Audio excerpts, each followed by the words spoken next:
जय हिंद दोस्तों, मैं आप सभी का दोस्त एंड होस्ट कुलदीप आप सभी का स्वागत करता हूं अपने channel weekly GK trick a part of NCC. दोस्तों आज की जो शुरुआत है ना खुशखबरी के साथ करेंगे। वो खुशखबरी है क्या? तो आज से दोस्तों हमने सीरीज स्टार्ट कर दी है NCC B and C certificate exam 2022 के लिए। यानी जो भी एसडी एसडब्ल्यू और जेडी जेडब्ल्यू है, जो भी एग्जाम बी और सी एग्जाम देगा 2022 में, तो उनके लिए इन्फॉर्मेशन है आज के लिए खास। और ध्यान रखना, आज से हमने सीरीज स्टार्ट कर दी है। जो भी आपको अल्टरनेटिव डेज पे मिलेगी, उसके बाद जो आपकी पीपीटी है वो कहाँ से मिलेगी, जो भी आपको क्वारीज है with the related NCC and other information, तो you can ask with me. तो कहाँ पर आप पॉसिबल कहाँ होगा, तो मैं आपको सारी इन्फॉर्मेशन बताऊंगा। ठीक है, कहाँ पर आप मेरे को ज्वाइन करेंगे, कहाँ पर आपको जो भी क्वारीज है पूछेंगे, और मैं आपको जो पीडीएफ है वो कहाँ अपलोड करूँगा, सारी चीज़ बताने वाला हूँ। ठीक है, तो 1 मिनट का समय दीजिए, सारी इन्फॉर्मेशन दे देते हैं। उसके बाद फिर अपना जो सीरीज है स्टार्ट कर लेते हैं 2022 के लिए, जो एग्जाम देगा बी और सी सर्टिफिकेट के लिए। तो ध्यान रखना, जो हमारी क्वारीज है, यानी जो आपकी क्वारीज है, इसका मैं सोल्यूशन दूँ। आपकी जो भी क्वारीज है तो आप मेरे से कर सकते हैं हमारे टेलीग्राम पर। हमारा वीकली जीके ट्रिक है, तो डिस्क्रिप्शन में लिंक है, तो आप जाके जुड़ सकते हैं, है ना। दूसरी इन्फॉर्मेशन ये है कि आप जो भी हमारे व्हाट्सएप ग्रुप से जुड़ना चाहता है, गर्ल्स और बॉयज़ के सेपरेट व्हाट्सएप ग्रुप है, तो जहाँ पर पीडीएफ तभी तमाम जो भी क्वारीज है आपसे डिस्कशन वहाँ होती है। जो आप मेरे से पूछते हैं तो मैं जरूर बताता हूँ। तो मेरा नंबर है, लिख लीजिए 8587824201। तो मेरे को मैसेज करते थे, कृपया करके कॉल ना करें, अर्जेंट हो जब भी करें। और ठीक है, मैसेज में थोड़ा टाइम लग जाता है। ठीक है, बहुत मैसेज होते हैं तो ऊपर नीचे हो जाते हैं, तो आप मेरे को मैसेज करते हैं, मैं आपको यहाँ पर ज्वाइन कर दूँगा। ठीक है, मेरा नंबर है 8587824201। ठीक है, यहाँ पर मैसेज कर सकते हैं, तो आपको ग्रुप में जोड़ दूंगा। तो ठीक है, आज से हम स्टार्ट करेंगे। ध्यान रखना, बीओ सर्टिफिकेट एग्जाम 2022 की तैयारी फुल टू डिटेल्स, सारी पीपीटी बिल्कुल पिक्चर के साथ। और आपको जो भी मतलब क्राइटेरिया है जो आपके आरडीसी के लिए, वो मैंने आपको बताऊंगा आगे। और जो भी टीएससी के लिए, वो भी बताऊंगा कि आपको कैसे एक सेपरेट जो टीएससी की तैयारी कराते हैं, तो वो भी आपको कराऊंगा जल्दी। ठीक है, वो उसका भी कोर्स स्टार्ट करूंगा। तो आज का सिलेबस रहेगा बी और सी एग्जाम 2022 में जो एग्जाम कर रहे हैं। ठीक है, तो आइए स्टार्ट कर लेते हैं। तो पहले ध्यान रखना, वीडियो को बिल्कुल भी स्किप मत करना। तो स्टार्ट करेंगे हम दोस्तों हिस्ट्री ऑफ एनसीसी। अब हिस्ट्री ऑफ एनसीसी क्या, मैंने आपको इससे पहले सिलेबस बताया था 20 सर्टिफिकेट का, तो उसमें मैंने आपको कराया था 4 पेपर, मतलब 2 पेपर होते हैं, कॉमन पेपर और एक स्पेशलाइज्ड पेपर। ठीक है, आर्मी नेवी अलग अलग होते हैं, वो मैंने आपको बता रखा, तो आप जाके देख सकते हैं 20 सर्टिफिकेट का, लिंक डिस्क्रिप्शन में है। तो बात करेंगे हिस्ट्री ऑफ एनसीसी। लेकिन मैं आपको बता दूं, हमारे जो सिलेबस में ड्रिल से ही मैंने आपको पैटर्न बताया था, तो लेकिन ड्रिल से नहीं करेंगे। क्यों? आपको पहले ये जानना चाहिए, जो हम जिसमें हम संस्था में आए हैं, उस संस्था का मतलब यही नहीं है कि यूनिट एंड डिसिप्लिन। ठीक है, उसका बहुत कुछ पर्पज़ है। वो कैसे आज वर्तमान में एनसीसी के रूप में देखा जाता है, उससे पहले क्या था। ठीक है, उससे पहले एनसीसी नहीं था, लेकिन धीरे धीरे एक्ट आए उसके तहत, है ना, सारा प्रोविज़न हुआ वायसराय के टाइम। तो सभी तमाम बातें के साथ एनसीसी आज रूप में देखते हैं, जिसको हमको पता होगा 1948 में, है ना, स्थापना हुई थी। तो सारी जो तमाम है ना, एक कड़ी आपके साथ जोड़ता रहूँगा। बस क्या है, आपको एक धागा ले लेना, उसमें पिरोते जाने हर एक कड़ी। ठीक है, बाद में एक अच्छे से आपका स्ट्रक्चर क्रिएट हो जाएगा, तो आपको समझ में आएगा। बाय लैंग्वेज होगा हिंदी इंग्लिश, आपको ही ध्यान रखना है। ठीक है, पीपीटी अपलोड होगी पूरी इंग्लिश हिंदी में, जो भी कैडेट्स है। ठीक है, इंग्लिश वाले हिंदी वाले, ताकि दिक्कत ना हो। चलिए आइए स्टार्ट कर लेते हैं। तो सबसे पहले बात करेंगे हिस्ट्री ऑफ एनसीसी, यानी एनसीसी का इतिहास क्या है। ठीक है, यानी आपको ध्यान रखना है। तो सबसे पहले एक ध्यान रखना, हिस्ट्री का मतलब क्या होता है। तो आपको मैं अच्छे से एक तमाम शब्द में बता देता हूँ। देखिए, हिस्ट्री का मतलब क्या होता है। बहुत से बोलते होंगे हिस्ट्री का मतलब पास्ट, या नहीं, पास्ट का मतलब नहीं। हिस्ट्री का मतलब होता है ऐसी घटनाएं जो पास्ट में, यानी हमारे बीते कल में घटी हुई है, और उन घटनाओं के हम पे साक्ष्य है, यानी एविडेंस है, तो वो क्या कहलाएगा, हिस्ट्री कहलाएगा। कुछ घटनाएं ऐसी भी घटती है बीते काल में जो हमें पता नहीं होता है, उनके एविडेंस नहीं होते, तो वो क्या कहलाता है, पास्ट कहलाता है। तो उम्मीद करता हूँ आप समझ गए होंगे पास्ट और हिस्ट्री किसे कहते हैं। चलिए अब बात कर लेते हैं एनसीसी की। ठीक है, ये सारी चीज़ें लिख लेना जो मैं बता रहा हूँ, पूछा जाता है कभी कभी एग्जाम में। ठीक है, डेफिनेशन में। अब ध्यान रखना, जो एनसीसी है आज, अगर एनसीसी को हम एक सही रूप देखें ना, तो NCC now is a voluntary organization. Why you called voluntary organization of NCC. तो मैं आपको पर्पज़ बताता हूँ क्यों वॉलेंट्री ऑर्गेनाइजेशन है। तो ध्यान रखना, वॉलेंट्री ऑर्गेनाइजेशन, वॉलेंट्री का मतलब समझिए पहले तो क्या होता है। वॉलेंट्री का मतलब होता है कि आप स्वेच्छानुसार, यानी आप अच्छे खुद इंटरेस्ट के साथ किसी संस्था में या किसी पार्टिसिपेट में शामिल होते हो, है ना। कोई भी शामिल, जैसे मान लीजिए कोई गुरुद्वारा रखता है, गुरुद्वारे में मतलब खाना खिलाते हैं, तो वो भी लोग होते हैं, पार्टिसिपेट करते हैं। सिंपल सी बात है ना। कहीं ब्लड डोनेशन हो रहा है, तो वहाँ पर आप खुद जाते हो, तो वो ज़बरदस्ती तो नहीं कहते भाई तू इधर आ, अरे तू काम करेगा ये, है ना, तू सबको खाना खिलाएगा, जबरदस्ती तो नहीं कहते ना, आप खुद मतलब जाते हो अपनी इच्छा अनुसार। अब जो भी एक धर्म आस्था से जुड़ा रहता है वो सभी, ठीक है, तो इसका मतलब है वॉलंटरी ऑर्गेनाइजेशन। तो एनसीसी भी क्या है, एक वॉलंटरी ऑर्गेनाइजेशन। यहाँ पर क्या है, आपको खुद जाते नहीं है, ये नहीं है कि आपको बुलाती है मगर जाने का नहीं, है ना। तो ऐसी मतलब having driver somewhere to use in most of our country, तो ध्यान रखना मतलब ऐसी। तो वॉलंटरी एनसीसी क्या है, बुलाती नहीं है आपको, ठीक है, आपको खुद जाना होता है। अगर आप अच्छे से मतलब इसमें जाना चाहते हो, ज़बरदस्ती नहीं करती आपके साथ कि हाँ यार आ जा, तू मेरे अंदर इसमें आ जा, है ना, मेरे पार्टिसिपेट कर ले। तो एनसीसी क्या है, वॉलंटरी, आप खुद इच्छा अनुसार जाओगे। ठीक है, ध्यान रखना है।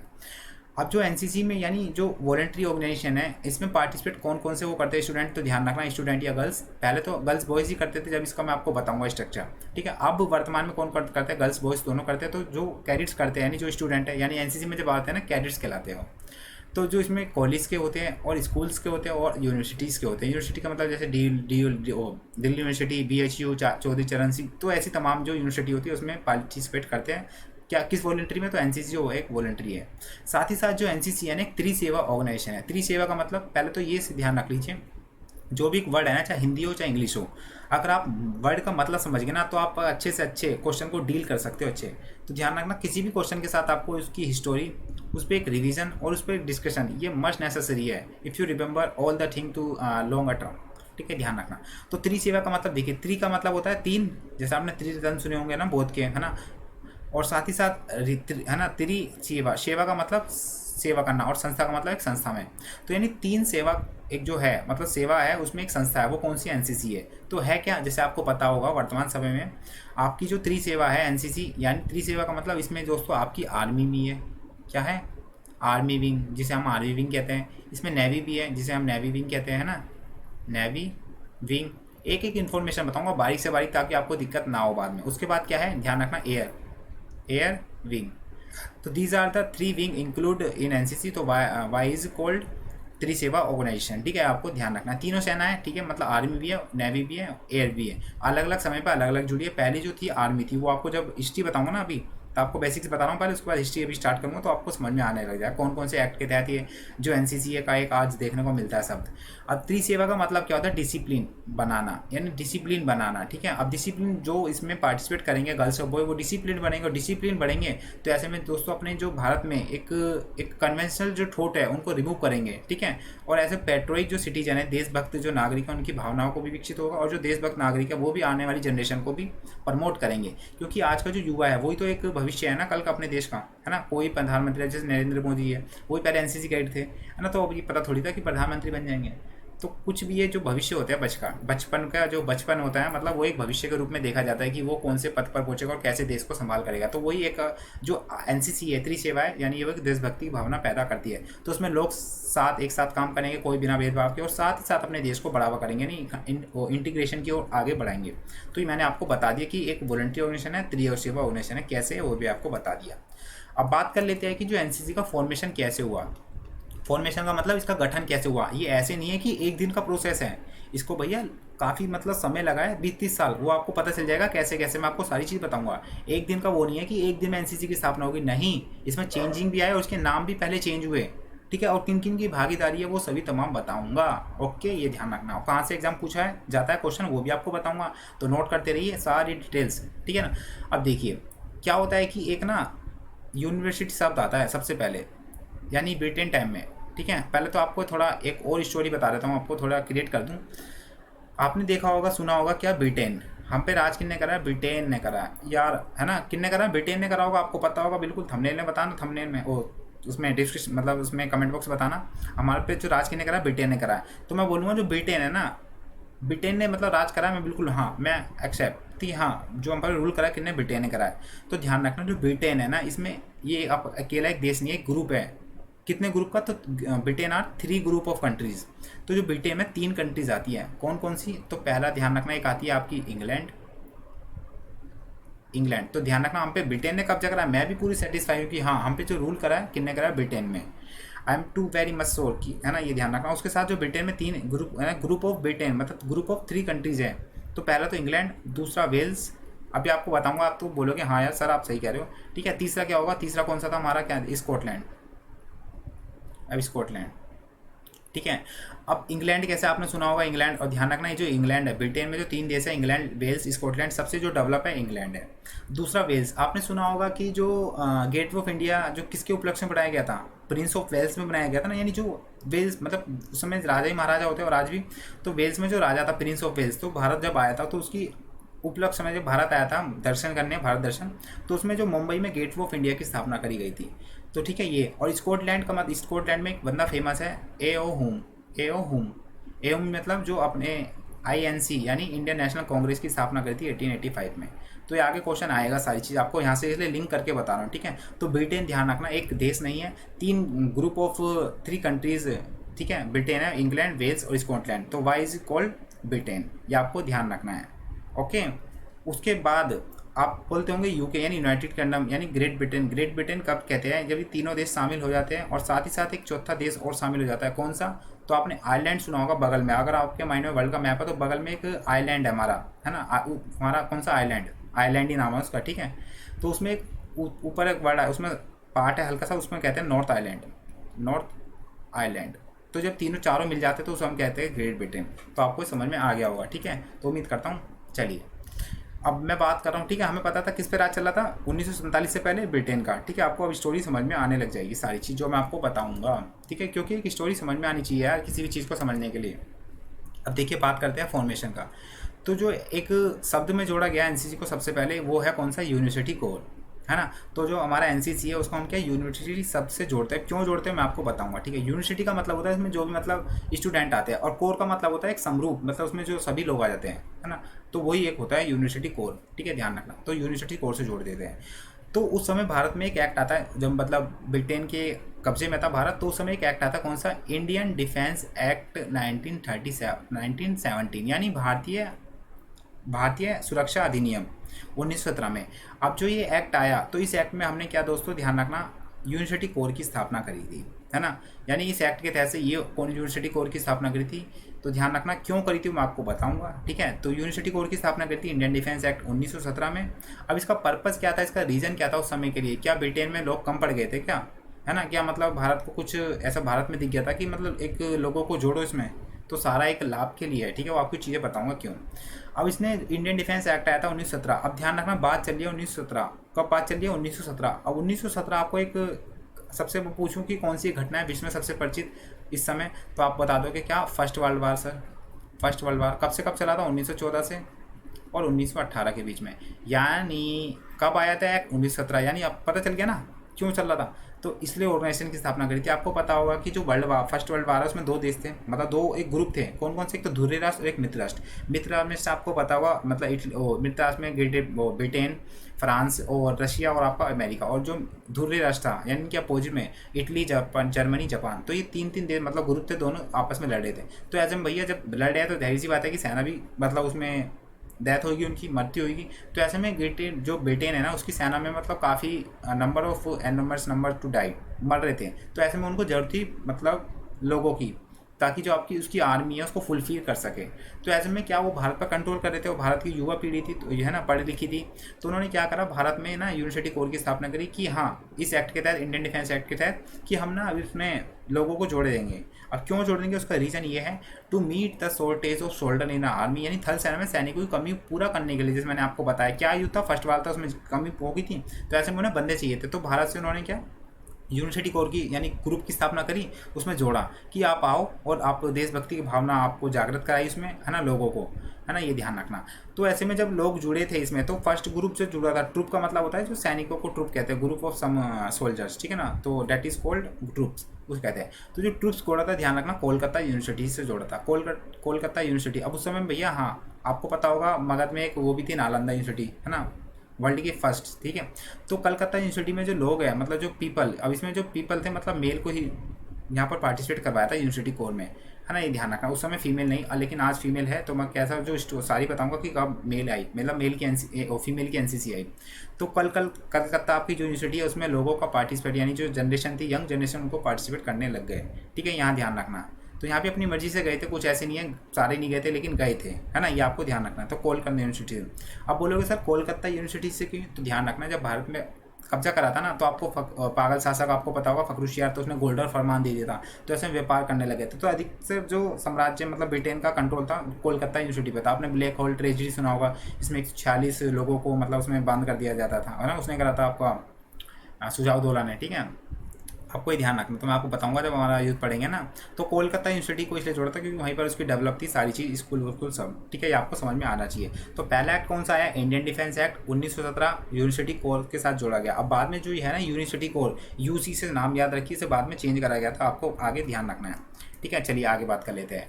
अब क्या हो गया कि जो यूसी है ना, यानी यूनिवर्सिटी कोर, सही चल रहा था, सही का मतलब नाम चारे के लिए सही चला था। अब ब्रिटेन को बात घटने लगी, यार हमने बना तो लिया, ये फुलफिल नहीं कर पा रहा हमें, मतलब इसमें जो ज़्यादा से ज़्यादा लोग ना पार्टिसिपेट नहीं कर रहे हैं हमारी आर्मी में सेना करने के लिए। तो यार उसे डाउट लगा, तो भैया उसने एक एक्ट और लिया है। अब वो एक्ट कौन सा लाया, तो ध्यान रखना, इंडियन टेरिटोरियल एक्ट लिया है, यानी भारतीय प्रादेशिक अधिनियम लिया है। कब लाए, तो 1920 में, देख लो 3 साल बाद। फर्स्ट वर्ल्ड वार खत्म हो गया था, अब उन्हें जरूरत तो थी, क्योंकि भैया उस समय कब किस पे आक्रमण करते, जर्मनी तो पता आपको कैसा था, है ना। और ये भी ध्यान रखना, अगर 9 अगस्त और 6 अगस्त को अमेरिका जापान पर हमला नहीं करता, हिरोशिमा और नागासाकी जो होंशो और होक्काइडो द्वीप पर है, तो भैया आज वर्ल्ड पर जो कब्जा रहता ना, वो जापान और जर्मनी का रहता, ठीक है, ये आपको ध्यान रखना। सेकेंड वर्ल्ड वार जो एक क्रिएशन फॉर्म में से रहा था, जो जर्मनी ने ही शुरुआत करी थी सेकेंड वर्ल्ड वार की। तो जो यूसी से फुलफिल नहीं कर पाता, तो ऐसे ब्रिटेन में एक मतलब भारत में एक वो आया, एक्ट आया, इंडियन टेरिटोरियल एक्ट 1920, तो भारतीय प्रादेशिक अधिनियम। अब इस प्रादेशिक अधिनियम में क्या कहा गया, जो हमारा यूसी था यानी यूनिवर्सिटी कोर, है ना, ये ध्यान रखना, पूछ लिया जाता है डायरेक्ट एग्जाम में, यूसी की फुल फॉर्म क्या है। तो यूनिवर्सिटी जो कोर था ना, उसे इंडियन टेरिटोरियल एक्ट 1920 के तहत चेंज कर दिया गया, किसमें, यूटीसी, यानी टी जोड़ दिया बीच में, यानी यूनिवर्सिटी ट्रेनिंग कोर। क्या चेंज कर दिया, कोर। तो ऐसे एग्जाम पूछा जाता है कौन से एक्ट के तहत, एनसीसी में, कि यूसी को चेंज कर दिया गया यूटीसी में। तो आपको ध्यान रखना है इंडियन टेरिटोरियल एक्ट, यानी भारतीय प्रादेशिक अधिनियम, ओके, ये आपको ध्यान रखना है, ओके, यूटीसी। अब इसका रीज़न क्या था, क्यों करा था इनने चेंज, तो मैंने आपको बताया फुलफिल नहीं कर पा रहा था, साथ ही साथ है ना लोग इसमें ज़्यादा आ नहीं पा रहे थे, तो एक हम कहते हैं ना कि एक नया नाम जोड़ देते हैं, है ना, बर्गर के साथ मैकडोनाल्ड ऐसी थम, तो लोग आ जाते हैं, अट्रैक्टिव होते हैं, तो ऐसे इसने नाम जोड़ दिया यूनिवर्सिटी कोर। अब यूनिवर्सिटी कोर का मतलब कुछ नहीं समझे लोग, अब यूनिवर्सिटी ट्रेनिंग कोर, यार हाँ ट्रेनिंग, यानी ट्रेनिंग का मतलब कुछ कराएंगे, सिखाएंगे, है ना, कुछ मोमोज खिलाएंगे, तो ऐसे में लोग आने लग गए, है ना, मोमोज कुछ ना कुछ, है ना, उस समय मोमोज तो नहीं होते थे, जो भी मतलब चीज़ें, है ना, तो एक लालच दिया जाता था कि आप आओ पार्टिसिपेट करो। तो इसका रीज़न यही था कि यूनिवर्सिटी कोर की स्थापना करने का, to make the youth more attractive to join, यानी उनको शामिल करना। अब उनको नई नई फैसिलिटीज जान लेगी, खाना पीना, ड्रेस व्रेस, और एक तो आर्मी की जो ड्रेस होती है अपना आप में एक रुतबा होता है कि उसको तो हर कोई everyone to want to six, है ना, तो हर कोई चाहता है उसको पाना, तो है ना, युवाओं को शामिल करने के लिए अधिक आकर्षित बनाना, उसमें नई नई फैसिलिटी दी गई, खाना पीना, है ना, ये भी ध्यान रखना। ये आपको ध्यान समझ में आ गया होगा, यूनिवर्सिटी यानी यूसी को यूनिवर्सिटी कोर में चेंज क्यों करा गया था, है ना, मतलब युवाओं को अट्रैक्टिव बनाना। अब आपका क्वेश्चन होगा कि इसमें जो ड्रेस यूनिफॉर्म क्या होती थी, तो बड़ा सिंपल है, इसमें जो अधिकारी, अधिकारी का मतलब ऑफिसर्स, मतलब ऑफिसर्स का मतलब जो कैडेट्स को जोड़ते हैं। आज वर्तमान में जैसे हम कैडेट्स हैं, हमारे ऊपर कौन है, बटालियंस है, यानी एन है, उनके बाद फिर अपने बटालियन में जो मतलब वहाँ के एनरोलमेंट नंबर देते हैं, तो ऐसे वो अधिकारी होते हैं। तो उस समय क्या होता था, अधिकारी और प्लस जो कैडेट्स होते हैं उनकी, यानी ऑफिसर्स और जो कैडेट्स होते हैं उनकी जो ड्रेस है बिल्कुल सेम होती है, किसकी, आर्मी की ड्रेस की तरह। यानी जो आर्मी है, यानी मान लीजिए ये आर्मी है, ये तो प्रॉपर आर्मी है, उसके बाद नीचे जो आ गए हम वॉलेंट्री आ गए, एनसीसी मतलब वॉलेंटियर, मैं हो गया, आप हो गए, सभी। और इसमें जो अधिकार हमें जो जिन्होंने पार्टिसिपेट कराया, तो उनकी जो सभी की जो ड्रेस है ना वो सेम होती थी, कोई भेदभाव नहीं होता था, ठीक है। लेकिन आज काफ़ी डिफरेंट है टू ईच अदर, ठीक है, that time and present time, तो बहुत अंतर है। तो आपने दो अधिनियम पढ़ लिए, इंडियन डिफेंस, मतलब आपका इंडियन डिफेंस एक्ट 1917 में, इसमें यूनिवर्सिटी कोर की स्थापना करी। फिर दूसरा एक्ट आया इंडियन टेरिटोरियल एक्ट 1920 में, जिसमें यूसी को चेंज कर दिया यूटीसी, ठीक है। अब एक बार और चेंज होता है तो आपको मैं सारी चीज़ बताऊँगा, ठीक है, ध्यान रखना। अब क्या होता है 1940 में, अब ध्यान रखना, जैसे हमने बोला यूसी को किस में चेंज कर दिया था, यूटीसी में, यानी यूनिवर्सिटी ट्रेनिंग कोर में। अब यूनिवर्सिटी ट्रेनिंग कोर कुछ समय के लिए अच्छी चली, अब बाद में फिर भैया क्या, वही दिक्कत आने लगी, यार लोग आ नहीं रहे। अब क्या करे भैया, ब्रिटेन ने फिर भैया चेंज कर दिया 1940 में। तो भैया जो ब्रिटिश गवर्नमेंट है उसने भैया यूटीसी यानी यूनिवर्सिटी ट्रेनिंग कोर को चेंज कर दिया, किस में, तो यूनिवर्सिटी को ट्रेनिंग में जोड़ दिया भैया टीआईसी, यानी टी और उसके बीच में एक आई और लिया है, टी यानी यूटीआईसी, यानी यूनिवर्सिटी ऑफिसर ट्रेनिंग कोर। अब भैया यहाँ पर लोगों को एक अलग अलग वर्ड के साथ इसको लालच दिया जाता है कि यार ऑफिसर्स ट्रेनिंग, ऑफिसर्स होंगे, है ना, ट्रेनिंग होंगे, नई नई चीज़ें खाने को मिलेगी, मोमोज मिलेंगे, इधर से उधर घूमने को मिलेगी, बाइक होगा, अब तो फिर हम फटफटिया पे अपनी घुमाने ले जाएंगे, है ना, तो ऐसी ये तमाम देखने को मिले थे। तो ऐसी मतलब लालच दिया करते थे, है ना, तो फिर भी बाद में कामयाबी नहीं होती है ना। लेकिन अब ये ध्यान रखना, अब क्यों कामयाब नहीं हो रही थी, तो इसका रीज़न यही है कि जो भारतीय लोग हैं उनकी जो ग्रीवेंस है, उनकी समस्याएं को वही तो समझेगा, उसका जो अपना होगा, अपने देश का होगा। अब जब ब्रिटेन के लोग हैं वो भारतीयों की समस्या कैसे समझेंगे। तो ऐसे में जब बाद में ही जो भारतीय है ना पंडित हृदयनाथ कंजरू, उसकी अध्यक्षता में ही अच्छे से प्रॉपर वर्क करवाया था। आपको बताऊंगा सारी चीज़, ठीक है, आपको लिंक जोड़ना सारी चीज़। तो यूटीसी को चेंज कर दिया किसमें, यूटीआईसी यानी university training officer training core. अब क्या रीज़न यानी क्यों क्यों चेंज करा, तो ध्यान रखना स्टोरी है, आपको बताना है क्या। यूटीसी जो है सेकंड वर्ल्ड वॉर में खड़ी नहीं उतरी, यानी आपको पता होगा, आप देखिए आप 1940 में, यानी जो आपका इंडियन टेरिटोरियल एक्ट है 1920 में, और 1940 में जो यूटीसी है, यानी आपको पता होगा सेकंड जो वर्ल्ड वार था, सेकंड वर्ल्ड वार की शुरुआत कब हुई थी, 1939 से 45 चला था। तो ऐसे में यानी 1940 में ब्रिटेन ने जो यूटीसी था इंडियन टेरिटोरियल एक्ट के तहत चेंज कर दिया था यूसीसी में यूटीसी। तो ऐसे में जो यूटीसी है उसको 1940 में ब्रिटिश गवर्नमेंट ने दोबारा चेंज कर दिया, और उसको क्या कर दिया, यूटीआईसी यानी यूनिवर्सिटी ट्रेनिंग ऑफिसर कोर। अब क्यों करा था, तो ध्यान रखना सेकंड वर्ल्ड वार में भैया जो है ना यूटीसी के में जो मेंबर थे भारतीय, वो अच्छे से काम नहीं कर पाए, यानी खड़ी नहीं उतर पाई अच्छे से। तो ब्रिटिश कहते हैं हमें एक ऐसी संस्था बनानी चाहिए जो इन पर खड़ा उतरे, है ना, ये आपको ध्यान रखना है। तो यही मतलब सेकंड वर्ल्ड वार में अच्छे से खड़ी नहीं उतरी थी, तो ऐसे में जो यूटीसी को चेंज कर दिया था यूटीआईसी में, अब इसमें खड़ी नहीं उतरी थी। तो ब्रिटिश कहते हैं कि हमें एक ऐसी संस्था बनानी चाहिए जिसमें लोग है ना प्रॉपर, मतलब जो मेंबर्स, मतलब इसमें जो स्टूडेंट है वो अच्छे से पार्टिसिपेट करें और अपना एक अच्छे से अच्छे मतलब पार्टिसिपेट दे और अपना योगदान दे, है ना, ये आपको ध्यान रखना है। तो वो यही चाहते थे कि यानी did not stand in second world war, British से we should make such an organisation which can stand on this, मतलब इन पर अच्छे से खड़ी उतरे, जो भी हम आपको फुलफिल करने के लिए थे उसमें आर्मी यानी जो लोगों का पार्टिसिपेट था वो अच्छे से फुलफिल करें।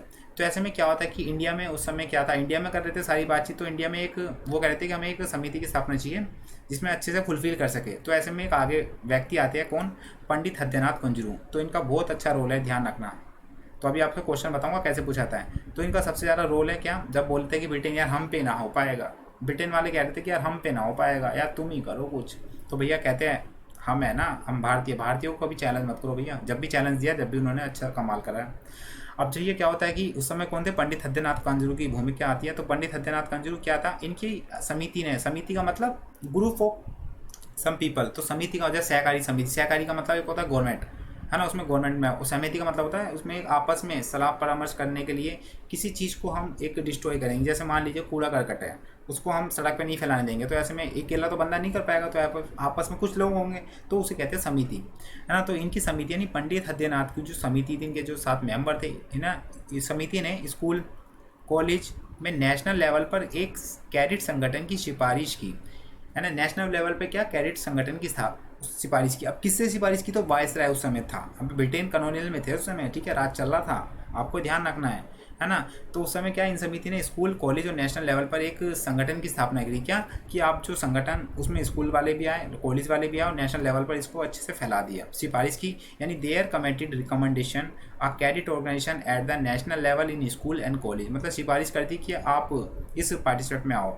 तो उनके द्वारा एक एक्ट लाया गया, किनके नाम, पंडित हृदयनाथ कंजरू के द्वारा 1948 में एक एक्ट आया। उसमें एक्ट में क्या हुआ कि नेशनल कैडेट्स कोर्प्स की स्थापना कर दी गई, यानी आपको जो 1940 में यूटीआईसी करा था उसको चेंज कर दिया, तो 1948 में क्या एनसीसी के तहत एक एक्ट आया, कौन सा, नेशनल कैडेट्स कोर एक्ट 1948 में। अब भैया जो नेशनल कैडेट और को है, अब इसको मंजूरी लेनी थी हमने वाइसराय से, तो वाइसराय से मंजूरी मिल गई थी to get permission from viceroy, तो मंजूरी मिल गई थी।